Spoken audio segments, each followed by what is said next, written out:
గుజరాత్ లో ప్రధాని మోదీ పర్యటిస్తున్నారు. ఇప్పుడు లైవ్ చూద్దాం. दुनिया में हमारा कोई बड़ा दुश्मन नहीं है. सच्चे अर्थ में अगर हमारा कोई दुश्मन है तो वो है दूसरे देशों पर हमारी निर्भरता. यही हमारा सबसे बड़ा दुश्मन है और हमें मिलकर भारत के इस दुश्मन को निर्भरता वाले दुश्मन को हराना ही होगा. हमें ये बात हमेशा दोहरानी है. जितनी ज्यादा विदेशी निर्भरता उतनी ज्यादा देश की विफलता. विश्व में शांति, स्थिरता और समृद्धि के लिए दुनिया की सबसे बड़ी आबादी वाले देश को आत्मनिर्भर बनना ही होगा. हम दूसरों पर आश्रित रहेंगे तो हमारा आत्मसम्मान भी चोटिल होगा. 140 करोड़ देशवासियों के भविष्य को हम दूसरों पर नहीं छोड़ सकते. देश के विकास के संकल्प को हम दूसरों की निर्भरता पर नहीं छोड़ सकते. हम भावी पीढ़ी के भविष्य को दांव पर नहीं लगा सकते. और इसलिए भाइयों बहनों, આપણે ત્યાં ગુજરાતીમાં કહે કે ભાઈ 100 દુઃખોની એક દવા. 100 दुखों की एक ही दवाई है और वो है आत्मनिर्भर भारत. आत्मनिर्भर भारत. लेकिन इसके लिए हमें चुनौतियों से टकराना होगा. हमें दूसरे देशों पर अपनी निर्भरता लगातार कम करते जाना होगा. और अब भारत को आत्मनिर्भर बनकर दुनिया के सामने मजबूती के साथ खड़ा होना ही होगा. भाइयों और बहनों, भारत में सामर्थ्य की कोई कमी नहीं है. लेकिन आजादी के बाद कांग्रेस ने भारत के हर सामर्थ्य को नजरअंदाज किया. इसलिए आजादी के 6-7 दशकों बाद भी भारत वो सफलता हासिल नहीं कर पाया जिसके हम हकदार थे. इसके 2 बड़े कारण रहे. लंबे समय तक कांग्रेस सरकार ने देश को लाइसेंस कोटा राज में उलझाए रखा. दुनिया के बाजार से अलग थलग रखा. और फिर जब ग्लोबलाइजेशन का दौर आया तो सिर्फ इंपोर्ट का ही रास्ता पकड़ लिया गया. और उसमें भी हजारों लाखों करोड़ों के घोटाले कर दिए गए. कांग्रेस सरकारों की नीतियों ने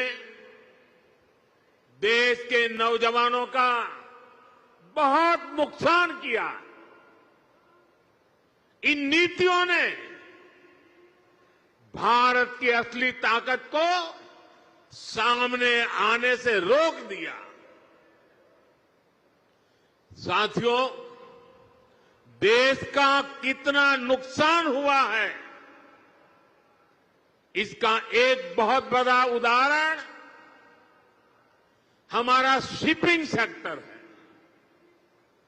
आप भी जानते हैं कि भारत सदियों से दुनिया की एक बड़ी समुद्री ताकत था। हम दुनिया में शिप बिल्डिंग के सबसे बड़े सेंटर हुआ करते थे। भारत के तटीय राज्यों में बने जहाज देश और दुनिया के व्यापार कारोबार को गति देते थे। यहां तक कि आज से 50 साल पहले तक भी हम भारत में बने जहाजों का उपयोग करते थे। उस दौर में भारत का 40% से अधिक इंपोर्ट एक्सपोर्ट देश में ही बने जहाजों से होता था। लेकिन फिर देश का शिपिंग सेक्टर भी कांग्रेस की कुनीतियों का शिकार हो गया। कांग्रेस ने भारत में जहाज निर्माण पर जोर देने के बजाय विदेशी जहाजों को किराया भाड़ा देना बेहतर समझा। इससे भारत में शिप बिल्डिंग इकोसिस्टम ठप हो गया। विदेशी जहाजों पर निर्भरता ये हमारी मजबूरी बन गया। परिणाम यह हुआ कि 50 साल पहले जहां 40% व्यापार भारतीय जहाजों पर होता था, वो हिस्सा घटकर सिर्फ 5% रह गया। यानी अपने 95% ट्रेड के लिए हम विदेशी जहाजों पर निर्भर हो गए। विदेशी जहाजों पर इस निर्भरता का हमें बहुत बड़ा नुकसान उठाना पड़ा। साथियों, में आज देश के सामने कुछ आंकड़े आप सबके सामने रखना चाहता हूं। देशवासी ये जानकर हैरान रह जाएंगे कि आज भारत हर साल करीब $75 बिलियन यानी लगभग 6 लाख करोड़ रुपए 6 लाख करोड़ रुपए विदेशी शिपिंग कंपनियों को शिपिंग सर्विसेज के लिए देता है, किराया देता है।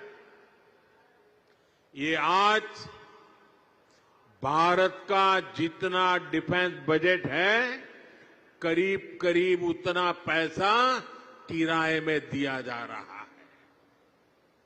आप कल्पना कीजिए 7 दशकों में कितना पैसा हमने सिर्फ भाड़े के रूप में दूसरे देशों को दिया है।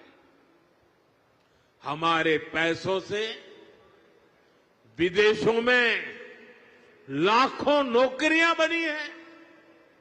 सोचिए, इतने सारे पैसे का अगर एक छोटा सा हिस्सा भी अगर पहले की सरकारें अपनी शिपिंग इंडस्ट्री पर लगाती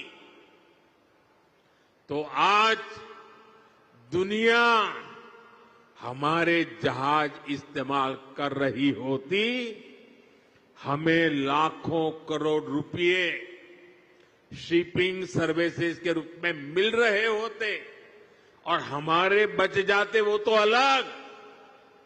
साथियों, भारत को अगर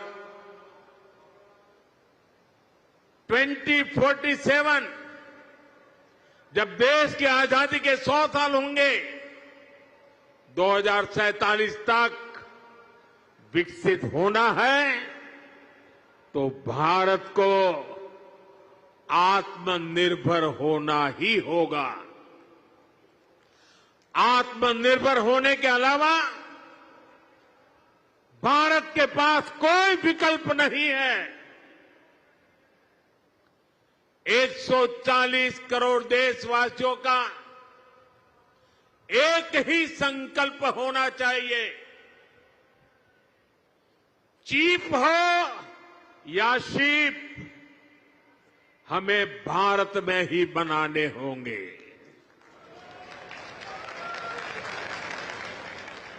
इसी सोच के साथ आज भारत का मैरीटाइम सेक्टर भी नेक्स्ट जनरेशन रिफॉर्म्स करने जा रहा है।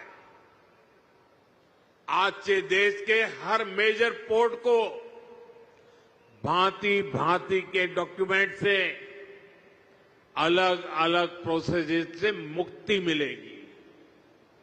वन नेशन वन डॉक्यूमेंट और one nation one port process अब व्यापार कारोबार को और सरल करने वाली है। हाल में ही जैसे हमारे मंत्री जी सर्बानंद सोनोवाल जी ने बताया, मॉनसून सेशन के दौरान पार्लियामेंट में हमने ऐसे अनेक पुराने कानूनों को बदला है जो अंग्रेजों के जमाने से चले आ रहे थे। हमने मैरीटाइम सेक्टर में अनेक रिफॉर्म करने का सिलसिला शुरू किया है।